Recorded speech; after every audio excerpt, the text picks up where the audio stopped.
Travel with ആനിൻ്റെ പുതിയൊരു വീഡിയോയിലേക്ക് എല്ലാവർക്കും സ്വാഗതം. നമ്മളിന്ന് തുർക്കിയിലെ നമ്മുടെ ആദ്യത്തെ ദിവസമാണ്. അപ്പം രാവിലെ ഇവിടെ എത്തിക്കഴിഞ്ഞതിന് ശേഷം ബ്രേക്ക്ഫാസ്റ്റ് കഴിക്കാൻ പോയി, അതുപോലെ തന്നെ സൂപ്പർ മാർക്കറ്റിൽ പോയി. അതിനുശേഷം നല്ല ക്ഷീണം ഉണ്ടായിരുന്നു. പിന്നെ തുർക്കിഷ് എയർലൈൻസിൽ നിന്ന് ഫുഡ് കഴിച്ചതിൻ്റെ അതൊന്നും ഒരു ചെറിയ പണിയും കൂടി കിട്ടി, അതുകൊണ്ട് നല്ല ക്ഷീണം ഉണ്ടായിരുന്നു. അങ്ങനെ കുറച്ച് നേരം കിടന്നുറങ്ങി.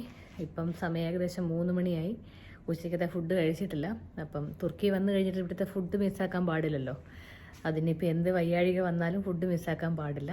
അതുകൊണ്ട് തന്നെ ഇപ്പം ഞങ്ങൾ ഫുഡ് കഴിക്കാൻ വേണ്ടി ഇറങ്ങാൻ പോവാണ്. എങ്ങോട്ടേക്കാണ് പോകേണ്ടതെന്നൊന്നും തീരുമാനിച്ചിട്ടില്ല. പതുക്കെ ഒന്ന് ഇറങ്ങി നോക്കാം. ഏതെങ്കിലും ഒരു നല്ല റെസ്റ്റോറൻറ്റിൽ പോയി ഫുഡ് കഴിക്കാം. ഇപ്പം നമ്മളിവിടെ ഊബറാണ് ബുക്ക് ചെയ്തിരിക്കുന്നത്. ടാക്സി ബുക്ക് ചെയ്തിട്ടുണ്ട്. 2 മിനിറ്റിനുള്ളിൽ ഇവിടെ എത്തുമെന്നാണ് പറഞ്ഞിരിക്കുന്നത്.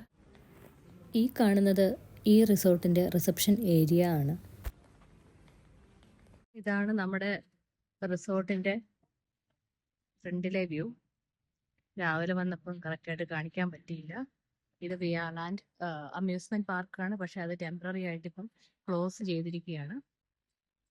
ഒരു ഡിസ്നിലാൻഡ് സെറ്റപ്പിൽ അവരുണ്ടാക്കിയതാണെന്ന് തോന്നുന്നു. പക്ഷേ അതങ്ങോട്ട് അത്ര വിജയിച്ചില്ല എന്ന് തോന്നുന്നു. പക്ഷേ ഇതിൻ്റെ മുന്നിൽ തന്നെ ഒരുപാട് ബിൽഡിങ്ങുകൾ കാണാം. റെസിഡൻഷ്യൽ ഏരിയ ആണെന്ന് തോന്നുന്നു. ഇതാണ് നമ്മുടെ ടാക്സി. കുറേ നേരത്തെ അന്വേഷണത്തിന് ശേഷം ടിക്ടോക്കിലൂടെയും ഇൻസ്റ്റാഗ്രാമിലൂടെയും ഫേമസ് ആയ സിയസൻ ബുറാക്കിൻ എന്ന് പറയുന്ന തുർക്കിഷ് ഷെഫായിട്ടുള്ള അദ്ദേഹത്തിൻ്റെ റെസ്റ്റോറൻറ്റിലേക്ക് പോകാമെന്ന് തീരുമാനിച്ചു. ഇസ്താംബുളിൽ തന്നെ അദ്ദേഹത്തിൻ്റെ പേരിൽ 2-3 റെസ്റ്റോറൻറ്റുകളുണ്ട്. അതുകൂടാതെ തന്നെ ദോഹയിലും ദുബായിലും ഒക്കെ തന്നെ അദ്ദേഹത്തിൻ്റെ പേരിൽ പുതിയ റെസ്റ്റോറൻറ്റുകൾ വന്നിട്ടുണ്ട്. എങ്കിലും ഇതുവരെ അവിടെയൊന്നും പോയിട്ടില്ല. മഞ്ഞ നിറത്തിലും ഓറഞ്ച് നിറത്തിലുമുള്ള ടാക്സികളാണ് പ്രധാനമായും ഇസ്താംബുളിൽ നമ്മൾ കാണുന്നത്. പബ്ലിക് ട്രാൻസ്പോർട്ടേഷനായ ബസ്സുകളുടെ നിറം മഞ്ഞയുമാണ്. നിരപ്പായ പ്രദേശങ്ങളേക്കാൾ കൂടുതൽ കുന്നുകളും താഴ്വരകളും കൂടുതലുള്ള ഒരു പ്രദേശമാണ് ഇസ്താംബുൾ. പ്രധാന റോഡിൻ്റെ ഇരുവശങ്ങളിലുമുള്ള ചെറിയ റോഡുകൾ പലതും അവസാനിക്കുന്നത് വലിയ കുന്നിൻ മുകളിലുള്ള കെട്ടിടങ്ങളുടെ മുന്നിലായിട്ടാണ്. സാമ്പത്തികമായി വളരെയധികം വളർന്നുകൊണ്ടിരിക്കുന്ന ഒരു രാജ്യം കൂടിയാണ് തുർക്കി.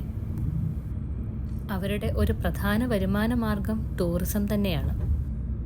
അതുകൊണ്ട് തന്നെ ടൂറിസത്തിനായി വരുന്ന മറ്റുള്ള രാജ്യക്കാരോട് വളരെയധികം സ്നേഹത്തോടു കൂടിയാണ് ഇവിടെയുള്ളവർ സംസാരിക്കാറുള്ളത്.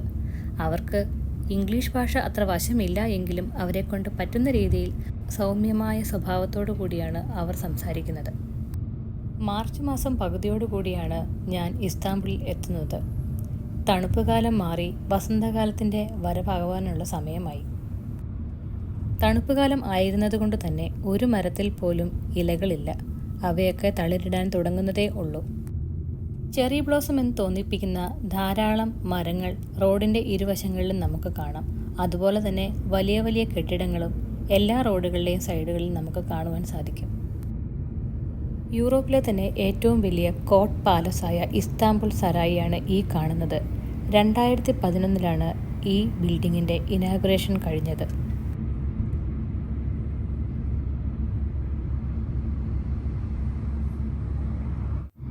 ഈ കാണുന്നതാണ് നുറോൾ ടവർ.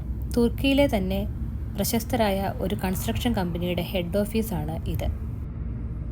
4 വരി പാതയും മേൽപ്പാതയും ഒക്കെയുള്ള റോഡുകൾ എല്ലാം തന്നെ വാഹനങ്ങളാൽ നിറഞ്ഞിരിക്കുന്നു. അവയ്ക്കിടയിൽ കൂടി ട്രാമും കടന്നു പോകുന്നുണ്ട്.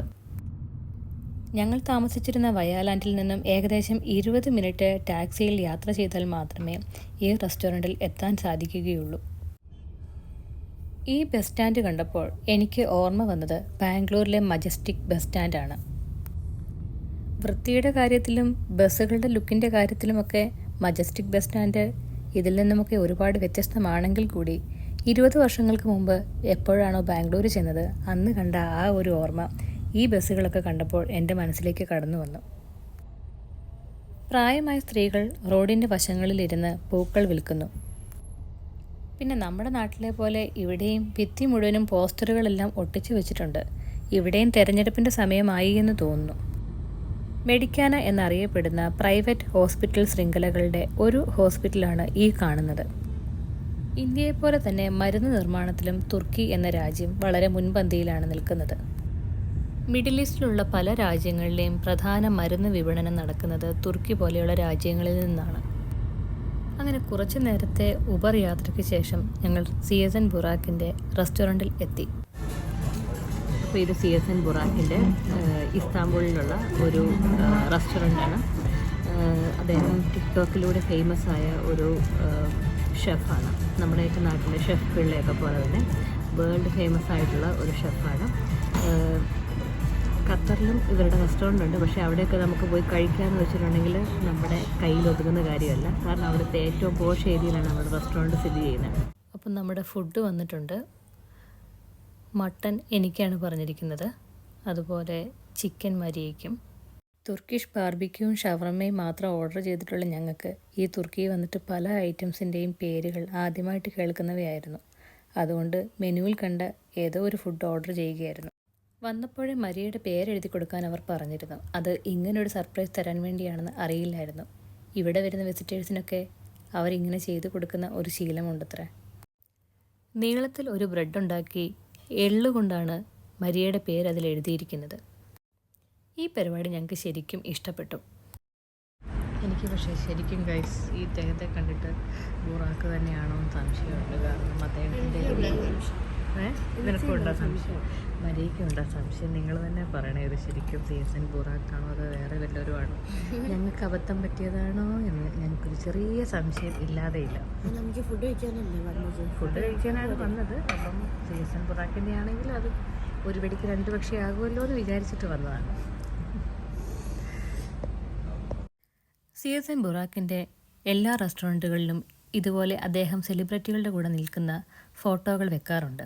പക്ഷേ ഈ ഫോട്ടോയിൽ അദ്ദേഹത്തിൻ്റെ സ്ഥാനത്ത് നിൽക്കുന്ന മറ്റൊരാളെയാണ് ഞങ്ങൾ കണ്ടത്. സിയസൻ ബുറാക്കുമായി ചില രൂപസാദൃശ്യങ്ങൾ ഉണ്ടെങ്കിലും ആ ഫോട്ടോയിൽ കാണുന്നത് അദ്ദേഹമല്ല എന്ന് ഞങ്ങൾക്ക് ഉറപ്പായിരുന്നു. താമസിക്കുന്ന സ്ഥലത്തു നിന്നും 1/2 മണിക്കൂർ ട്രാവൽ ചെയ്ത് ഇവിടെ വന്നത് സിയസൻ ബുറാക്കിൻ്റെ റെസ്റ്റോറൻ്റ് ആണ് എന്നുള്ള ഒറ്റ കാരണം കൊണ്ടാണ്. അതുകൊണ്ട് തന്നെ ഞാൻ ശരിക്കും കബളിപ്പിക്കപ്പെട്ടോ എന്ന് അറിയുവാൻ ഒരു കൗതുകം എനിക്കുമുണ്ടായിരുന്നു. അങ്ങനെ ഒരു സംശയം ബലപ്പെട്ടപ്പോൾ ഈ റെസ്റ്റോറൻറ്റിനെ കുറിച്ച് കാര്യമായി തന്നെ ഗൂഗിളിലൊന്ന് സെർച്ച് ചെയ്യുവാൻ തീരുമാനിച്ചു. സ്മൈലി ബി എന്ന് ആദ്യമേ അറിയപ്പെട്ടിരുന്ന സിയസൻ ബുറാക്ക് 2011 ഒരു റെസ്റ്റോറൻറ്റ് തുടങ്ങുമ്പോൾ വെറും 15 ടേബിൾ മാത്രമേ ആ റെസ്റ്റോറൻറ്റിന് ഉണ്ടായിരുന്നുള്ളൂ. പിന്നീട് 2013 ഷെഫും അദ്ദേഹത്തിൻ്റെ പിതാവുമായ ഇസ്മായിലിൻ്റെ സഹായത്തോടു കൂടി ടക്സിമിൽ 2ാമത്തെ റെസ്റ്റോറൻറ്റ് തുടങ്ങുകയായിരുന്നു. ഈ കാണുന്നത് അവരുടെ ഒരു പഴയ റെസ്റ്റോറൻറ്റും ഷീഷ ലോഞ്ചുമാണ്. 2023 സിയസൻ ബുറാക്ക് അദ്ദേഹത്തിൻ്റെ അച്ഛൻ്റെ പേരിൽ വഞ്ചനാക്കുറ്റത്തിന് കേസ് കൊടുക്കുന്നത്.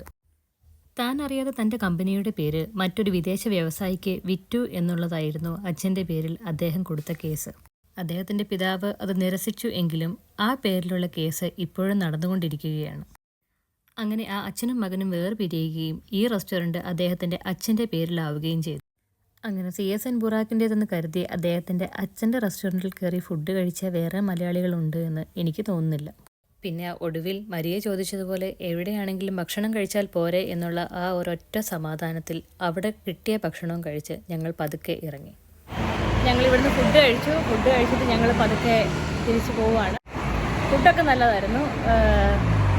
മരിയയ്ക്ക് പക്ഷേ ചിക്കൻ ഇഷ്ടപ്പെട്ടില്ല. അതുകൊണ്ട് ചിക്കൻ ഞാൻ കഴിക്കേണ്ടി വന്നു. പക്ഷേ മട്ടൻ നല്ല സൂപ്പറായിരുന്നു. മരിയ സാധാരണ മട്ടൻ കഴിക്കാത്തയാളാണ്, പക്ഷേ മരിയ മട്ടൻ കഴിച്ചു. ആദ്യമായിട്ട് മട്ടൻ കഴിച്ചു. അപ്പോൾ ഞങ്ങൾ വീണ്ടും തിരിച്ച് പോകാൻ വേണ്ടി ഉബർ ബുക്ക് ചെയ്തിരിക്കുകയാണ്. ഞങ്ങളുടെ ടാക്സി വന്നു. തുർക്കിഷ് എയർലൈൻസിൻ്റെ സ്റ്റോപ്പ് ഓവർ ഫെസിലിറ്റി ഉണ്ടായിരുന്നത് കൊണ്ട് മാത്രമാണ് ഞങ്ങൾ തുർക്കിയിൽ ഇറങ്ങിയത്. അതുകൊണ്ട് തന്നെ തുർക്കിയിൽ വന്നു കഴിഞ്ഞാൽ എന്തൊക്കെ ചെയ്യണം എന്ന് പ്രത്യേകിച്ച് ഒരു ഐഡിയയും ഇല്ലാതെയാണ് ഞങ്ങളിവിടെ വന്നത്. അല്പനേരം കൂടി കഴിഞ്ഞാൽ നോമ്പുതുറയുടെ സമയമാകും. ആ സമയത്ത് ഇവിടെ ട്രാൻസ്പോർട്ടേഷൻ ഫെസിലിറ്റിയൊക്കെ എങ്ങനെയാണെന്ന് പ്രത്യേകിച്ച് ഒരു ഐഡിയയും ഇല്ല. ഞാൻ പറഞ്ഞല്ലോ, തുർക്കിയിൽ വരാൻ ഒരു പ്ലാനും ഇല്ലായിരുന്നത് കൊണ്ട് തന്നെ തുർക്കിയുടെ കൾച്ചറും ഇവിടുത്തെ സിസ്റ്റവും ഒന്നും വ്യക്തമായിട്ട് ചോദിച്ച് മനസ്സിലാക്കുവാനും ഞാൻ നിന്നിട്ടില്ല. അതുകൊണ്ട് തന്നെ പെട്ടെന്ന് ഹോട്ടലിലേക്ക് തിരിച്ചു പോകുവാനാണ് തീരുമാനം. നാളെ ഗ്രാൻഡ് ബസാറിലുള്ള റമദ ഹോട്ടലിലേക്ക് ഞങ്ങൾ മാറും. ആ സമയത്ത് ഗ്രാൻഡ് ബസാറും ബോസ്ഫോറസ് റിവറുമൊക്കെ നിങ്ങളെ കാണിക്കാം എന്നാണ് വിചാരിച്ചിരിക്കുന്നത്. എനിക്ക് വേണമെങ്കിൽ ഇന്നത്തെ ഈ വീഡിയോ CSN ബുറാക്കിൻ്റെ റെസ്റ്റോറൻറ്റിലേതാണെന്ന് പറഞ്ഞ് ഇടാം. പക്ഷേ എനിക്ക് പറ്റിയ അബദ്ധം നിങ്ങളെ കാണിക്കുന്നത് നിങ്ങൾക്ക് അങ്ങനെ ഒരു അബദ്ധം പറ്റാതിരിക്കാൻ വേണ്ടിയാണ്.